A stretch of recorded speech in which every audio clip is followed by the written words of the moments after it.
love weird and unusual video games.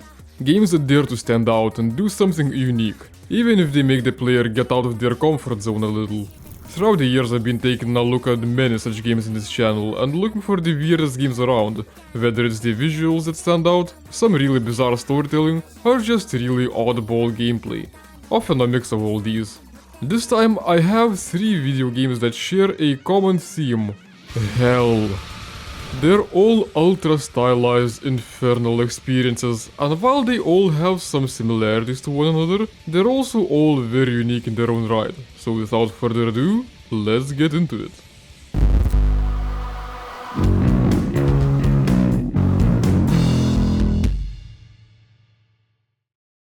The first game in this video is Hellslave.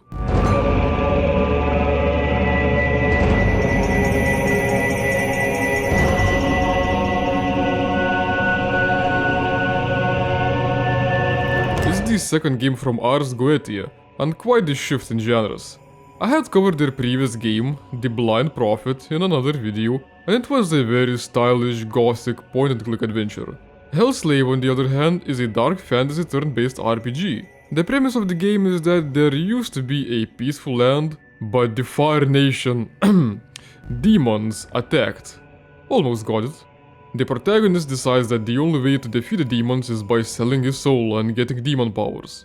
You get to customize your character, and instead of a starting class, you pick a demon you swear allegiance to. I'll be straight with you. After finishing the game, I have mixed feelings about it. The best part about it is the presentation. Baptiste Maini, Ars Goetia's artist, has an unmistakable style. It looks very comic book inspired, but at the same time perfectly fitting for a gothic / satanic subject matter. His use of color is also amazing. The neon lit streets of the Blind Prophet modern setting looked wonderful, but it works surprisingly well in the medieval fantasy setting too. If I had to make a death metal inspired comic book, I'd definitely want to get this guy.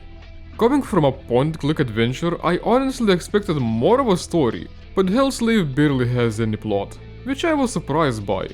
All the major demons would have dedicated intro comics, sort of like wrestler entrances, but none of them felt like characters. I told you. Oh God. They call me the Shockmaster. It felt like the whole game was an excuse to draw a bunch of demons. The most interesting part to me was the hint that Hellslave takes place in the same universe as the Blind Prophet, but that didn't add that much in the story either. Gameplay-wise, Hellslave feels like Darkest Dungeon from Temu. Okay, maybe that's a little harsh. It definitely has its moments. The core of the gameplay is character building, and I love my character building systems in RPGs. There's a lot of equipment slots, both active and passive skill trees, and some other bells and whistles that determine your playstyle. But then the actual combat is pretty much the same every time, and all depends on the way you build your character. Most enemies act exactly the same, and most skills require specific conditions to activate them, so there are less tactics involved than you would initially expect. There are some features I actually missed, like skipping a turn or spending it to defend in cases where an enemy reflects damage on hit. Now there's no way to avoid it, so you just have to select your weakest attack. There's flaws in character building too, however. There's a lot of items you can find, but most of them are trash. Unlike in a lot of games in the genre, item stats are not randomized, so you can't find the same item with different enchantments. The inventorization would have been a lot more varied with some RNG involved. I also found some skills inconsistent. One of the game's gimmicks is that every 4 kills you can turn into demon form for extra power. I had a skill that was supposed to turn me into a demon whenever I dealt a critical hit. That in itself sounded like a good deal, but I got it because I expected it to synergize with another skill that guaranteed a critical hit. Yet, those skills wouldn't work together for whatever reason. I would only turn into a demon upon a natural, randomly rolled critical hit, which was disappointing, but it wasn't stated anywhere that it would be the case. Also, money is pretty useless in the game, as there's almost nothing worth buying. I must say the game feels quite brutal at the start. The enemies are tough, and healing is very limited. There's not that much side content either, so you might need to grind the same dungeons for random encounters. At least the game has several difficulties that can be changed at any time.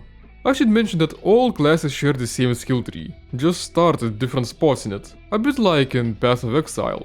But it's small enough that by the end of the game you unlock at least half of all skills. But honestly, I only stopped feeling underpowered by the end of the game when I unlocked enough survivability skills. At that point the game just felt like a boss rush, yet it was still monotonous because despite the different artworks, all the enemies act the same. At least Hellslave managed to retain the feel of a playable comic book, and this time it also felt like a tabletop adventure with the way how dungeon crawling is presented. I might have been harsh towards the game, but I don't think it's bad, it's just mediocre. It does have its merits, it doesn't fail at anything too bad, but it also could be better, especially in the storytelling department. Because I feel like I can a lot more easily get through even bad gameplay if the story feels worth it. I'm the kind of person who enjoys the story and the exploration the most, and sees combat as more of a means to an end, unless the combat is real satisfying. And Hellslave is all combat, just very repetitive combat. It feels very ironic how, as a reward for a one fight, you can turn invisible for some time, but if you avoid fights, you end up underleveled. I could see that Hellslave would most likely have been a bomb back in the day if it was a free browser-based flash game. I sure as heck would have played the hell out of it. It makes me a lot more skeptical when it's paid though. It can be nice if you're a fan of this genre and you like the art style, but I'd recommend waiting for a sale. And hey, a sequel is coming, so hopefully it's even more kick-ass than the first game.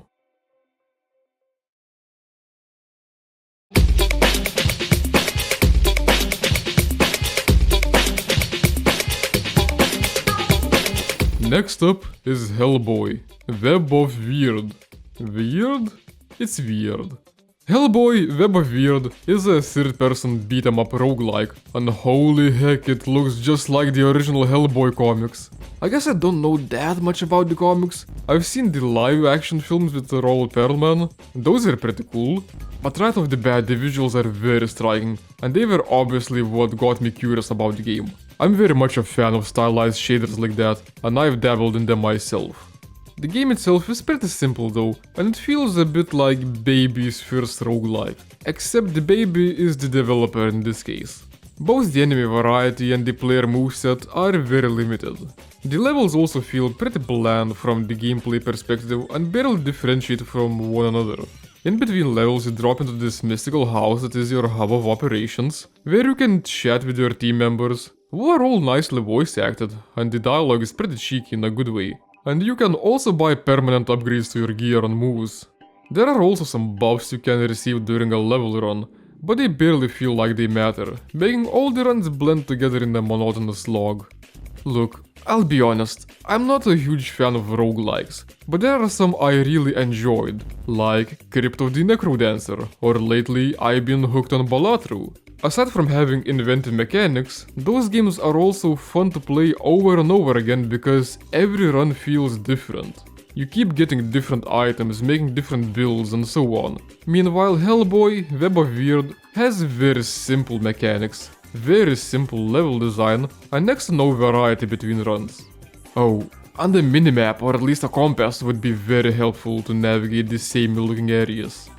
Boy, I'm seeing a pattern here. Both Hellslave and Hellboy have great stylized comic book-like presentation, they're very attractive from the first glance, but as you get to know them deeper, they turn out to be pretty shallow and repetitive. I don't like to cover games in a negative light, but I've got to say that even as a fan of all sorts of jank and esoteric games that are mostly interesting due to their ideas or presentation, I still find some games don't manage to quite outweigh their negative qualities. Hellboy looks and sounds rad as heck, but the plot is pretty minimal and the gameplay is just dull. At least I can praise the presentation. Visuals aside, the voice actors did a pretty great job. The entire cast sounds lively and entertaining, and I thought Lance Reddick's voice was a pretty good fit for a comic-style Hellboy. Sadly, Mr. Reddick passed away the same year as Web of Wyrd released, making Hellboy one of his final roles. Rest in peace. I have to confess, I'm notoriously bad at beat-em-ups and similar games with action-based combat, So I wasn't even that big of a fan of the basics here, and with the game being so repetitive, I just didn't find the will in myself to see the game through to the end. Sorry. Then what have I enjoyed? Bonus game.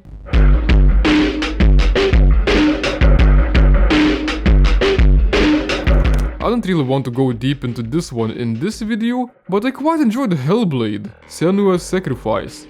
It's a stunning audiovisual experience, unlikely the best representation of schizophrenia, confirmed to me by an actual schizophreniac. It's a pretty sensitive story, best experience without knowing anything about it.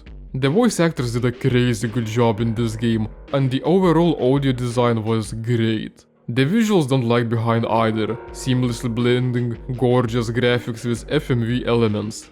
The sequel is also decent, but while it tried being even more cinematic, I didn't find it quite as impactful. Also, fun fact, I first discovered Hellblade when looking up Hellgate stuff. That's another Hell game. I covered it in the past already though, but if you're interested, I could give it another go, because I still haven't actually finished it. And the last game in this video is Hell... What? It doesn't start with Hell?